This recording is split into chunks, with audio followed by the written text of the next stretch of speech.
That's exploding candy for your enemies. Great idea, isn't it? You know that feeling when Willy Wonka limps out the factory door? Gene Wilder demanded that exact entrance in his contract, saying it would keep everyone guessing if he was a liar or not. I want it now! What's the matter with those twats down there? Willy Wonka and the Chocolate Factory became a legend thanks to 20 secrets and happy accidents like that, from a river of rotten milk to Charlie's final role. Number 1. First up, that legendary entrance we just talked about. Gene wasn't just any actor, he had a vision for Wonka right from the start. Before signing on, he told director Mel Stewart he'd only do it if he could hobble out with a cane, looking injured, then surprise everyone with a cartwheel. Why? Gene explained it perfectly. From that moment on, no one will know whether I'm lying or telling the truth. The kids' real shock? Totally genuine. They thought he'd actually hurt himself. Julie Dawn Cole, who played Veruca, said she froze, whispering, "Has he had an accident?" That raw reaction sold the mystery of Wonka instantly. Would you come forward, please? It's like the movie's heart started beating right there, turning a simple intro into pure magic. And yeah, it worked. Gene's quirky edge made Wonka unforgettable, even if it wasn't the version Roald Dahl had imagined. Number 2. Speaking of surprises that stunk literally, let's talk about the Chocolate River. You remember that sparkling waterway in the factory? In real life, it was 15,000 gallons of water mixed with cream, dye, and a bit of chocolate syrup. Sounds dreamy, right? Wrong.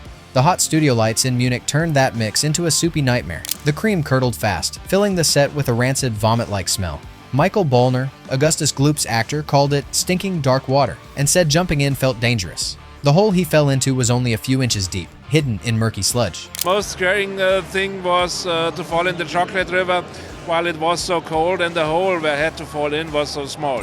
He had to nail the spot perfectly or risk smacking his head. Crew members gagged through every take, but that gross reality added to the scene's weird charm. Notice how these early mishaps build the film's dark whimsy? It gets even grosser later. But hold that thought. We'll circle back to more set horrors around Secret 12. Number 3. Now, here's a twist that flips the whole movie on its head. Willy Wonka wasn't just a story. It was a $3 million marketing campaign. The film was an ad. Quaker Oats shelled out the cash to make it, all to launch their new Wonka candy bars. That's why the title swapped from Dahl's Charlie and the Chocolate Factory to spotlight the Wonka brand. But there was something about the book and something about the potential of the story that intrigued me. While the core candy elements came from the book, the film was a massive corporate promotion designed to launch the product line. But here's the irony. The initial Wonka candy bar launch was a total flop because they couldn't perfect the chocolate recipe in time for the release. Despite the commercial intent failing, the film itself became a classic. Without Quaker's bet, no movie. It's wild that this beloved classic was born out of a failed corporate sales pitch, yet it charmed us anyway. This commercial route explains the shiny, over-the-top factory, pure marketing magic. Number 4. And tying right into that casting puzzle, Roald Dahl had his own picks for Wonka that could have changed everything. The author pushed hard for British comic Spike Milligan, known for his zany goon show bits, to bring that eccentric bounce. While Gene was not Dahl's choice, he was on the producer's shortlist. Dahl griped later that Gene was too soft. Wonka! This is kind of strange. Yes! Old school fun, not whimsy.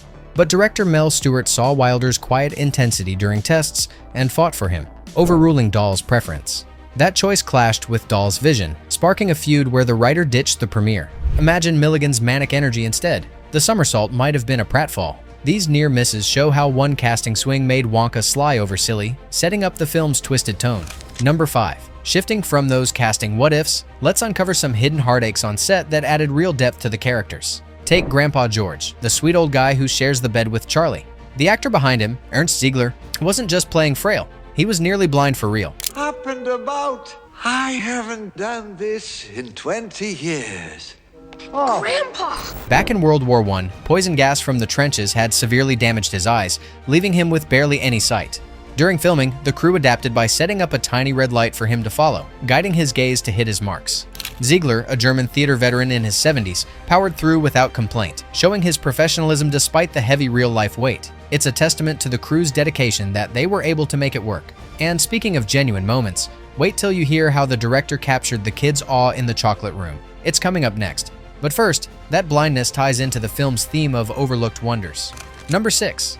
Mel Stewart pulled off a sneaky trick to nail the big reveal. He kept the entire chocolate room under wraps until the kids stepped in for their close-up. Peter Ostrom, our Charlie, along with Paris Themin as Mike Teavee, Michael Bollner, and Denise Nickerson, had zero clue about the lush meadow the edible grass, or that flowing river.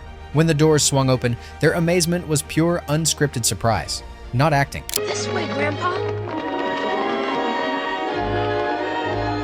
Julie Veruca was the only exception.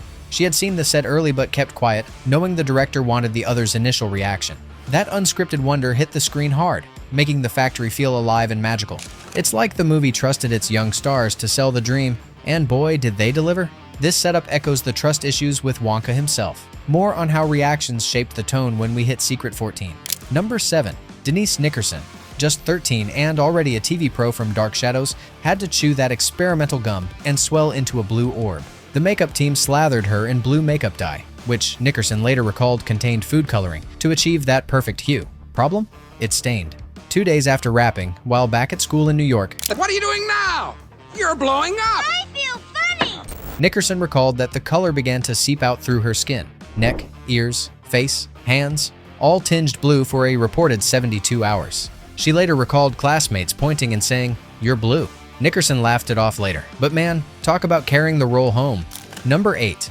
The Munich shoot caused a significant scheduling conflict. Willy Wonka overran its production time and delayed the start of the next major film booked in the same Bavarian studios, the Cabaret crossover. That film was Bob Fosse's Cabaret, starring Liza Minnelli and Joel Grey. Cabaret's production schedule was stalled while Wonka's crew finished their set work. The irony is that Joel Grey had been rumored as a potential choice for Wonka earlier in the casting process. Why? Because that pipe doesn't go to the marshmallow room, it goes to the fudge room. Though the delay was an inconvenience, Cabaret launched soon after as a certified classic. This scheduling conflict highlights the unexpected connections between two cinematic masterpieces that shared a studio space. Stick around for Secret 9, where a daughter's plea kicked off the whole thing. Number 9. Mel Stewart, the director, was known for serious documentaries about civil rights and the space race. But his young daughter, Madeline, loved Roald Dahl's book, Charlie and the Chocolate Factory, reading it constantly. One day, she asked her father to make it into a movie. Stewart, a family guy at heart, pitched the idea to his producer, David L. Wolper, which eventually led to the $3 million financing deal from Quaker Oats. They were hanging around going to a school there, and Madeline said to me, "Daddy, why can't I have a part in the picture?" After all, Dad, I'm the one who came to you and told you that you had to make a movie out of Charlie and the Chocolate Factory. That initial request was the critical first step that led to the film's production. Stewart's shift from serious films to candy chaos shows how personal ties can drive Hollywood magic. And that family vibe? It bled into the set's lighter side. Number 10. Paris Themin. The 11-year-old behind gun-crazy Mike TV earned a rep as the set's troublemaker. Gene Wilder later spilled that Paris was a little brat, always pushing buttons. One day, near the gum machine scene, he let loose the bees from a prop beehive, What do you think life's all about? Mike, would you tell us this? leading to him being stung and receiving a stern talking to. The incident fit his character's wild streak and was a highlight of the on-set mischief. Paris grew up fine and even drives a car with a personalized Mike TV license plate. But back then, his pranks added unscripted spark. Number 11. Take the WonkaVision Tea Party, where Wilder chomps a teacup to show off the tech. That cup? Pure wax. Molded to look like delicate china. Wilder crunched through take after take, forcing him to discreetly spit out the wax off camera. He powered on, keeping that sly grin. The wax gag underscored the film's commitment to a convincing illusion, contrasting the factory's magical appearance with the gritty reality of the film set. This moment highlighted the grind behind the gloss. These mishaps kept the energy buzzing, much like the star power that almost crashed the opener. Number 12. Picture Sammy Davis Jr. among those reportedly interested in playing Bill, the scruffy candy shop owner. The Rat Pack legend was rumored to have been interested in the role, but director Mel Stewart worried a megastar would steal focus from the children and Willy Wonka. The part ultimately went to the actor Aubrey Woods. As he mixes it with love and makes the world taste good. While he didn't appear in the film, here's the twist. Davis cut a single of The Candyman, the film's catchy tune. It skyrocketed to number 1 on the charts, becoming his only chart topper and selling millions. Wonka's rejection of the cameo handed Sammy a win bigger than any role he could have played. Number 13. That Candyman hit? It wasn't just a fluke, it rippled out bigger than anyone guessed. Sammy Davis Jr. dove into recording the song from the score, turning Leslie Bricusse and Anthony Newley's tune into a solo smash. Released months after the film, it topped the Billboard Hot 100 for 3 weeks. The Candyman can. The Candyman can, 'cause he mixes it with love and makes the world taste good. His first and only number 1 single. Sales exploded, becoming a certified gold record and selling over 1 million copies, and it snagged a Grammy nomination. The song's massive success proved how an unexpected track from a children's film could spark a career peak, sweetening the deal for Davis long after the film's release. Number 14. Speaking of paths not taken, Peter's story tugs at the heart. The 12-year-old from Ohio landed Charlie Bucket after a Cleveland theater scout spotted him in a play. It was his big break, and his only one.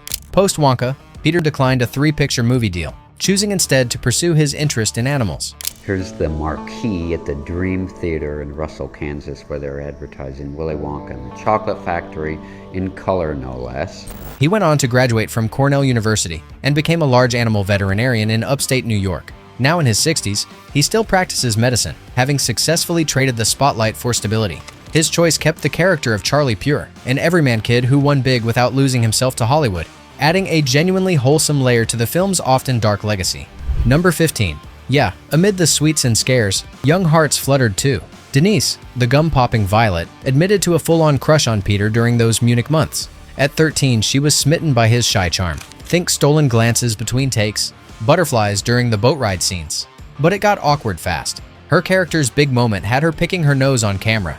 I think I'm gonna be seasick. Here, try one of these. What are they? Rainbow drops. Suck 'em and you can spit in 7 different colors. Spitting's a dirty habit. A doll detail she hated doing in front of her secret beau. Nickerson cringed, whispering to crew, "Don't let Peter see this." The director pushed her through, but that embarrassment amped her performance. Violet's brash know-it-all mask cracked just enough. Offset, she'd blush around him. Nothing romantic happened. They were kids. But it added innocent tension to their on-screen bond. Years later, she laughed about it in interviews, calling it her first movie crush. Number 16. And that mix? The Oompa Loompas brought a worldly whirlwind to the factory. Casting called for 10 people, 9 guys, 1 woman from everywhere. Brits, Germans, Turks, Persians, even French. They weren't locals. On set, accents clashed during song rehearsals, turning Oompa Loompa Doompa Da-Doo into a multilingual mashup. The lone woman, backing vocals, fit right in despite the guy's rowdy energy. I've got another puzzle for you. But unity? Spotty at first. Language barriers meant gestures over words. That diverse crew injected authentic chaos, making the chants feel tribal and alive. Number 17. That global crew's energy? It masked deeper riffs, like the one brewing with Roald Dahl himself. The author poured his twisted imagination into the book, but when the film rolled, he bailed on the premiere and slammed it hard.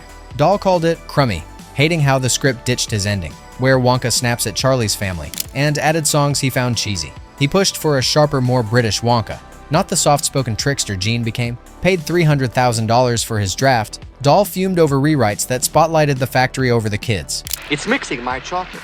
It's actually churning my chocolate. You know, no other factory in the world mixes its chocolate by waterfall. Turning his moral tale into what he saw as a Wonka ad. Dahl tolerated some bits but never warmed up, feeling the soul got lost. That clash left a mark. Fans debate book versus film to this day. But without those tweaks, no timeless classic. And speaking of beef, number 18. The factory feud didn't end in 1971. Gene, the original Willy Wonka, condemned the 2005 remake starring Johnny Depp. He flat out called the film an insult, though he clarified that he believed the insult came from Warner Brothers, not the actors. While he praised Johnny Depp as a good actor, is coming back. And this time, he's not making candy. He's taking back the factory. His issue was with director Tim Burton's overall approach, which he felt missed the spirit of the original. Still, for purists, nothing tops the 71 magic, proving icons guard their turf fiercely. These feuds keep the conversation going, much like the film's quiet start that exploded later. Number 19. Quiet start? Yeah, Wonka bombed at first. Released in '71, it scraped just $4 million on a $3 million budget, not even cracking the top 15. But TV reruns in the 70s hooked kids on cable, turning it into a holiday staple. A 1996 re-release cashed in on nostalgia, and home video sealed the deal. Now, it's a $100 million earner adjusted for inflation. Yes, good. In we go. That flopped to favorite arc mirrors underdogs like Charlie, proving word of mouth trumps hype. The film did not become the enduring classic it is today, until it found a second life through television broadcasts and home video releases in the late 70s and 80s, proving that sometimes the sweetest successes take time. Number 20. Forget the factory. The real action was at the hotel. The 10 actors who played the Oompa Loompas were notoriously mischievous off-screen. Staying at a Munich hotel, the international cast pulled a famous prank. They gathered every shoe left outside guest stores for polishing, tied all the laces into one giant knot, and created a massive pile. These secrets reveal Wonka's magic came from real mess that turned it into charm. If hidden twists like these keep you hooked, check my breakdown of the Goonies' buried treasures next.